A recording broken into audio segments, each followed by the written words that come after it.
Hey guys, welcome to Brotherhood Forged. I'm Joey, and hanging with me is my buddy Paul. We're just two normal guys following Jesus and trying to lead our families well. We started this to build a place for real talk, real growth, and real brotherhood.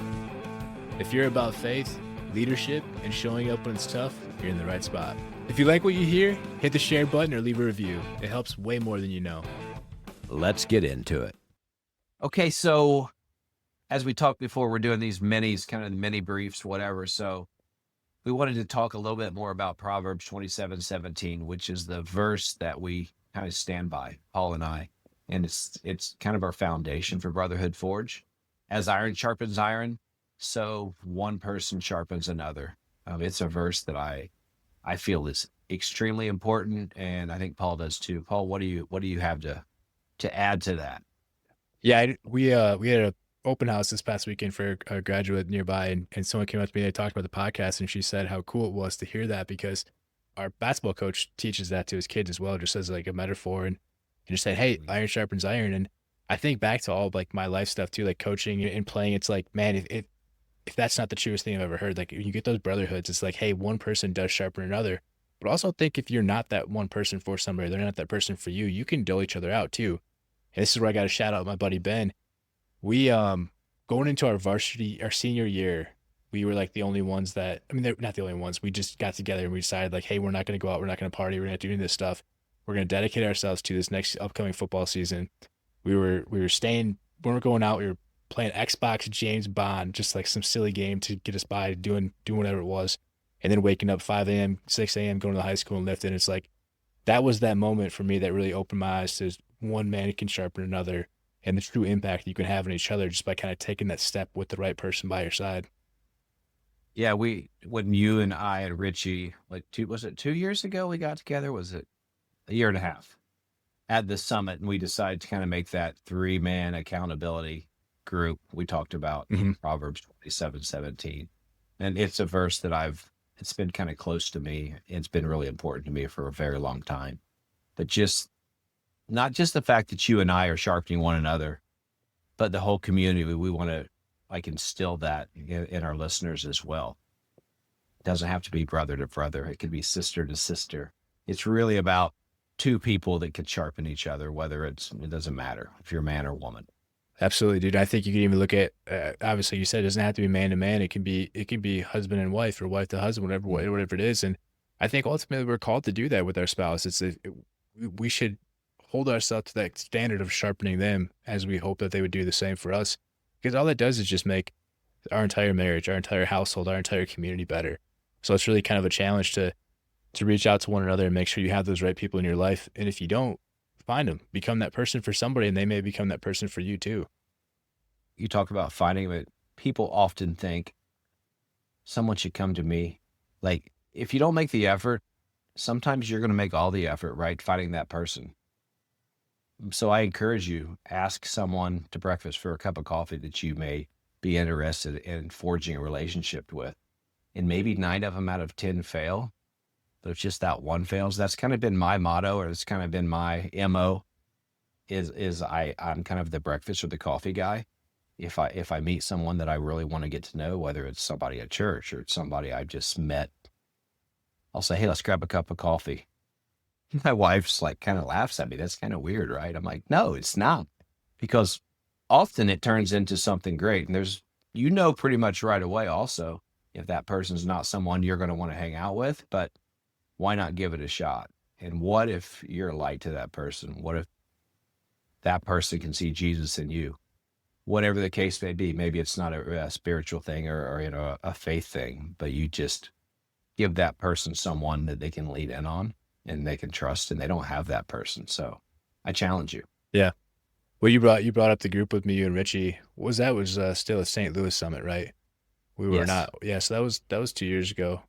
Almost. Okay. Yeah. So, cause last year Richie Lord, shout out to Richie. Yeah, that's our guy. Last year we were Orlando, but you're right, man. That's right. Even look back at the first summit that you and I met at, like we had known each other a little bit from the marriage mastermind call, but like when I think you brought up the first time, like you sat down first and I seen your face. I'm like, familiar face, guy looks invited to sit down next to him.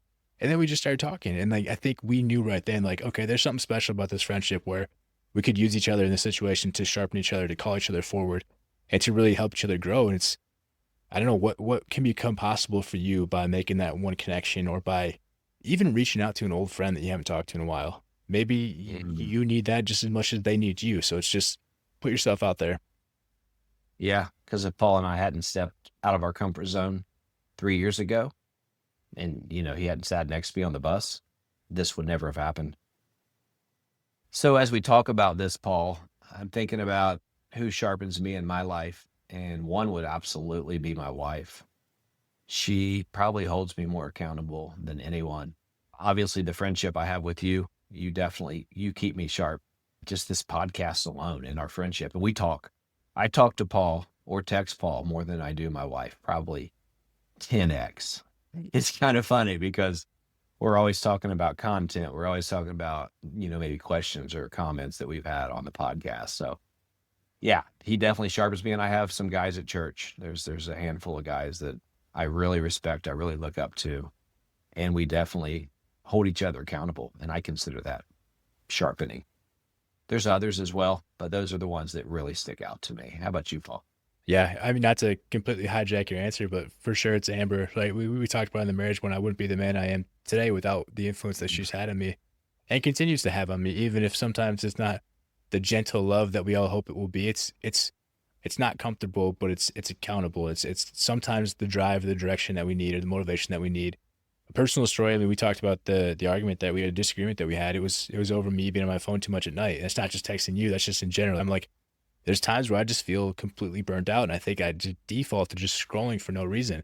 So we got into a disagreement about that, but it's like he called me forward in a way that helped me see, okay, this is impacting our marriage and our Yeah. parenting. It's like I got to take a step back from that. And now it's, and she's got no problem me texting you, but it's like the dumb stuff I do on social media. So it's like, all right, just cut that out. Just be more intentional about it. And this podcast for sure, the friendship that you and I have, it's a way, like you said, we're constantly thinking about things to challenge us or to grow with questions or the content we can do. So it's like, I don't know, there's a whole different level of sharpening. I think a lot of our skills, like we're trying to put together cleaner and more Yeah. precise communication, cleaner and more precise videos. So we're just getting better all around for this challenge too. It's scary, but it's really helped us grow quite a bit.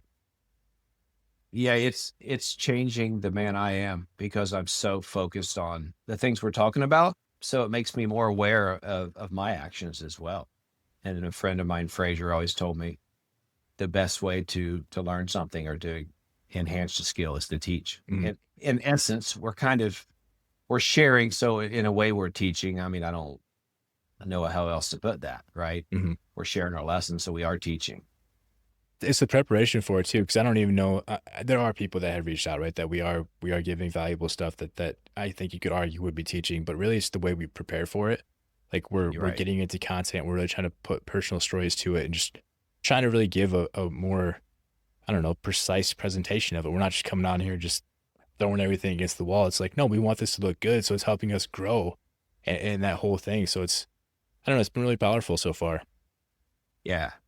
That we're not doing. We're not just jumping on here and throwing this together. That I promise you. Right? It'd be a lot easier, but it wouldn't be as good. It would be easier, but what we usually do is we will have points to talk about, and we often catch ourselves looking at the point, and then we just talk, which is hopefully what you want because we're trying to be authentic. Was gonna say we need that more for ourselves because we can get so sidetracked that if we don't have those guardrails, we will be Oh, bouncing all over the place. So it's just, that's kind of a sneak peek to how we try to keep ourselves on track to give a cleaner, I don't know, product.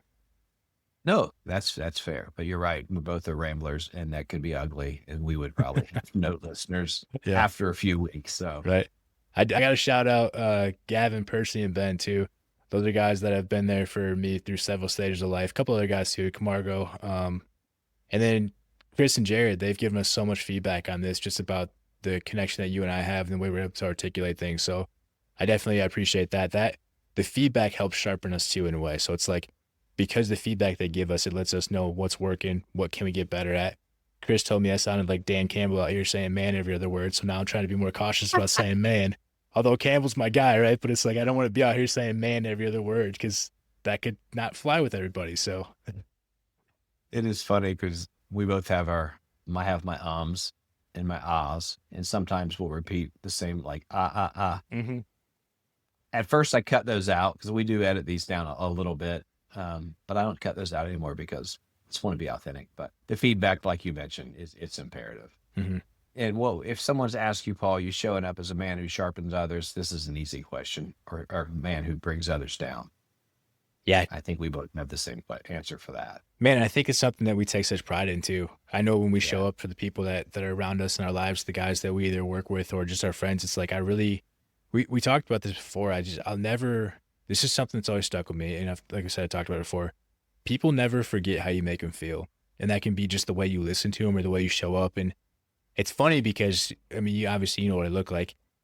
I'm a bigger guy with tattoos, so I look a little bit rougher, right? But it's like that can scare people away. But it's like if you just by talking to people and listening to people, it can like put all those guards down. So it's like it's just funny to me to think about that. But it's one of those things truly that I take a lot of pride in that. I really do care, and I want people to feel like when they have a conversation with me that I listen and I care. Because I think the impact, like I said, my cousin Josh had on me. It's just you never know when someone's having a bad day, and you can potentially turn it around for them. People have been there for me when in some really dark times, and I don't feel obligated to return it, but I want to return that. I want to be there for other guys, other people that struggle. It's just something that's so deep in my heart, in my soul, as that's how I want to serve and how I feel called to serve. So back to iron sharpening iron. I feel like that's my call, and you've shared obviously clearly that that's your call as well.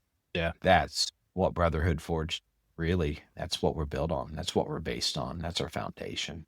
Yeah, that's the goal. I think it really just fills our cup so much to know that we can be that for people. And it's just I don't know, it's an incredibly fulfilling I don't know, role, I guess you can say, and all this is very fulfilling to know that you can be that for people and just I don't want this to sound bad, but it can become naturally because we care about it so much. So it's one of those things that we obviously want to keep getting better at and just keep being there for people.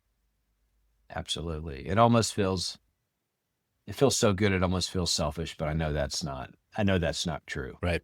Right.